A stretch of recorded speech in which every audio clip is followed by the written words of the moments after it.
So at this point, we've truly dissected the common notion that in order to be a genius and outlier, you have to be born with some innate capability, skill, talent, what have you, that sets you apart from the masses, from common individuals.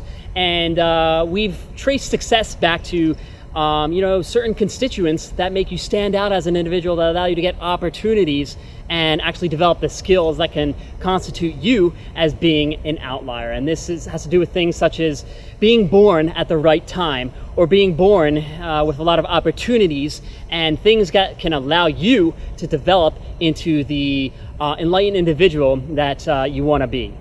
So now what we're going to do, I'm going to take a look at another unfair advantage that's talked a lot within the literature, and this is going to be an example from the book I talked about previously.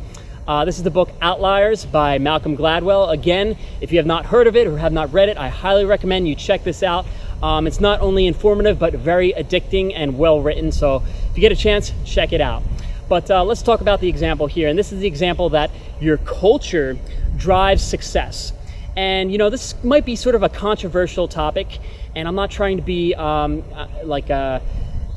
discriminate here or anything, but it's hard to deny the fact that whatever culture you come from, you're going to have different belief systems, different ways of perceiving things, and whatever kind of belief system and perceptions you have inside your mind, that's going to play a huge role in terms of how you're going to execute different activities and how successful you can become as a result of that. Because certain activities, you have to have certain belief systems that help to drive you home and implement the different skills that allow you to be successful at that activity.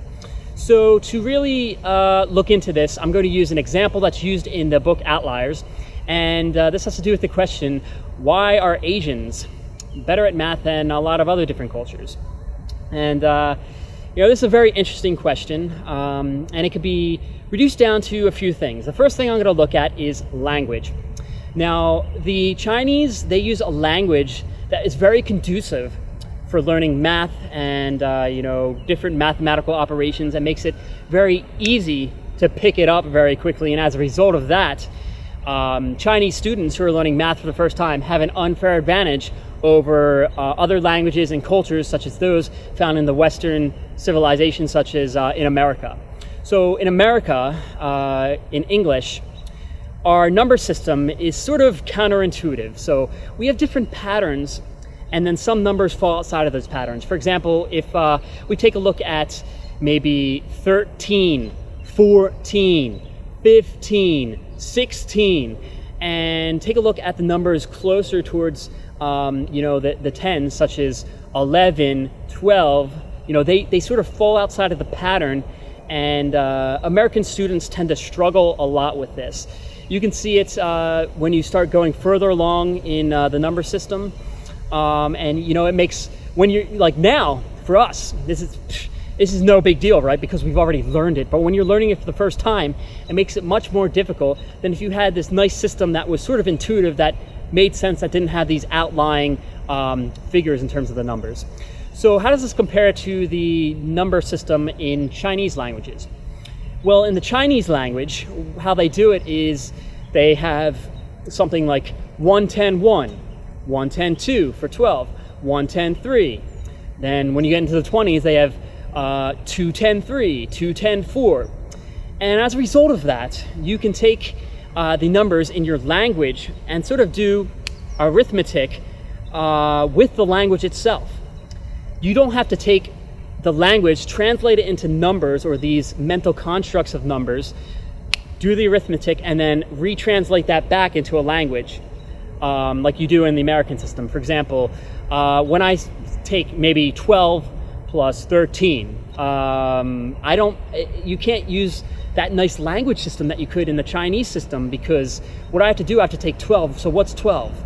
Okay, that's 1, 2, plus 13, that's 1, 3. So, you have to have this, you have this extra thing you have to learn, this translation between your language and your number system, and that can be cumbersome for somebody who's learning it for the first time. Now, in the Chinese system, what they do is you have 1, 2 plus 1, I'm sorry, let me go back. I butchered that. I'm not used to the Chinese system. So it's 110-2 plus 110-3. And you could just do the arithmetic right from the language, right? You follow this nice system that's consistent throughout. So that makes it much easier for Chinese individuals to learn this from the start, and as a result, they pick it up much more quickly, and they're ahead of a lot of American students as a result of that. The other thing that comes into play here is the fact that in order to learn a lot of math, you have to persevere what you do. Math takes a lot of perseverance. It's not like a lot of other subjects, like maybe medicine, which you read something, memorize it, and then regurgitate that information on tests or in situations in which you need to use it. Now, math is more, you have to be present. It's more active, right? You have to think through the situation and be a problem solver in order to make it happen. And as a result, you have to persevere, because if you just give up automatically after maybe giving it 5 minutes trying a problem, you're just not going to get an answer. It's not as straightforward as something like just memorize something and regurgitating it. So one problem that is found that's prominent in a lot of American cultures, or the American culture, is the fact that a lot of students give up. They just give up. This may be because there are some problems with our system, our language system. It could be anything, but the problem is a lot of students, they just don't put in the time. They don't persevere. And as a result, they don't learn it, they fall behind, and they don't become this outlying individual in math. Now, what happens in the Chinese culture? Now, in the Chinese culture, because they have this unfair advantage, they're able to persevere more than American students. They put in more time, they make it happen, and they're able to link putting in time to getting results, and that further fuels them to put in more effort, to learn more, and at that point, it's just an upward spiral that goes up and up and up, right? So they have that working for them. They also have another thing that is inherent in their culture. And in order to understand this, we have to take a look at the different agriculture systems that are at play here. So with the Chinese civilizations, in terms of agriculture, what happens is usually the main agricultural crop for the Chinese is rice. And that's very difficult to actually farm, because you have to have the right kind of soil, the right kind of acidity, I believe. You have to have the right amount of water on the surface above the soil. You have to make sure that your soil is level, and it takes a lot of work. You have to be very diligent, and you have to be on top of everything that's going on in front of you, okay? So as a result of that, back then they had this ideology that they instilled inside their heads that, you have to be dedicated, really dedicated to what you're doing, your craft, and you can't procrastinate, because if you procrastinate, your crop is going to die. You're not going to get the food that you want, and you're not going to excel and live or survive.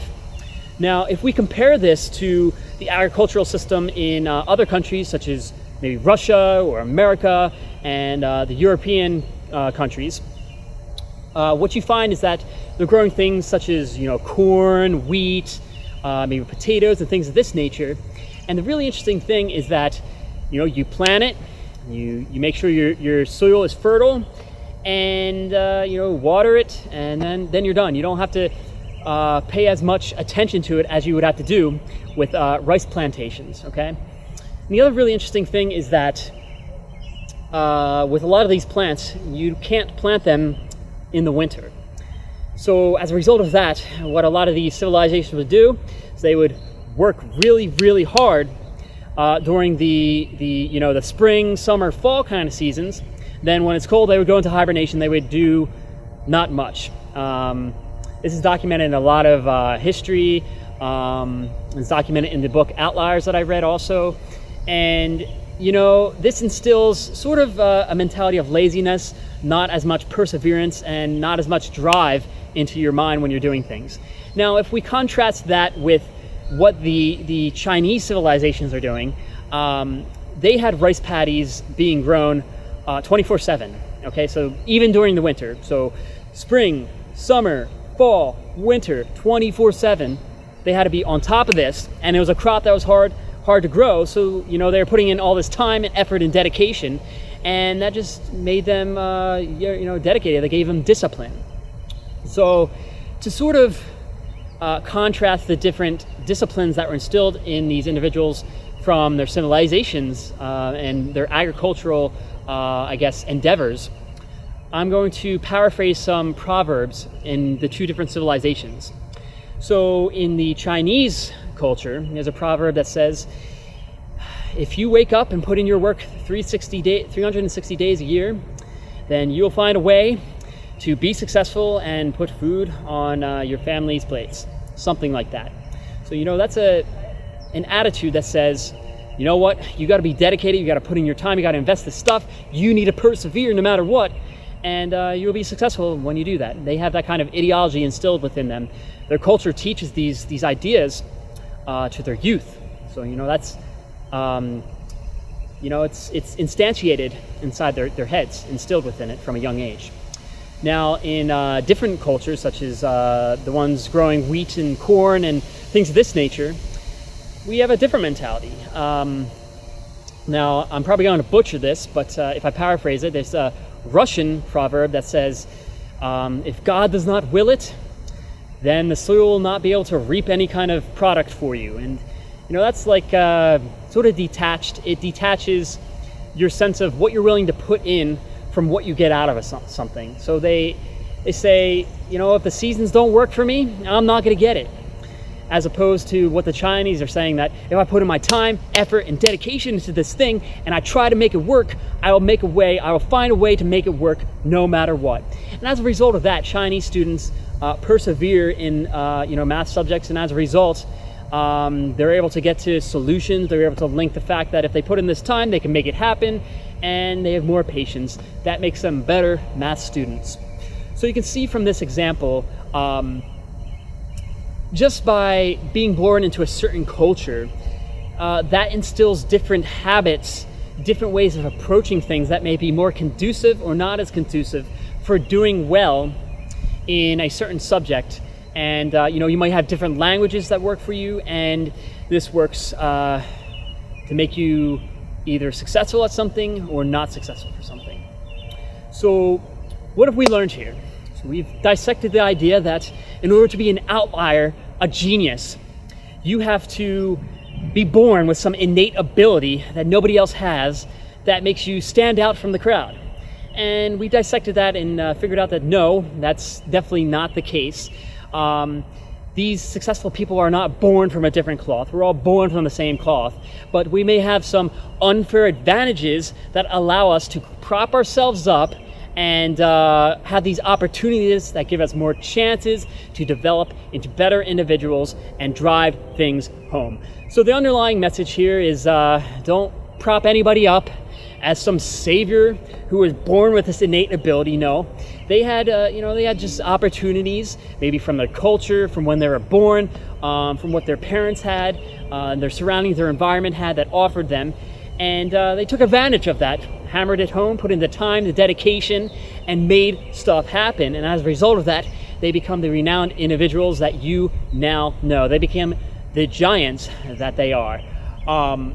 So, never prop somebody up as being something better than what you are. You can do it too, but what you need to do is you need to identify these unfair advantages in your life.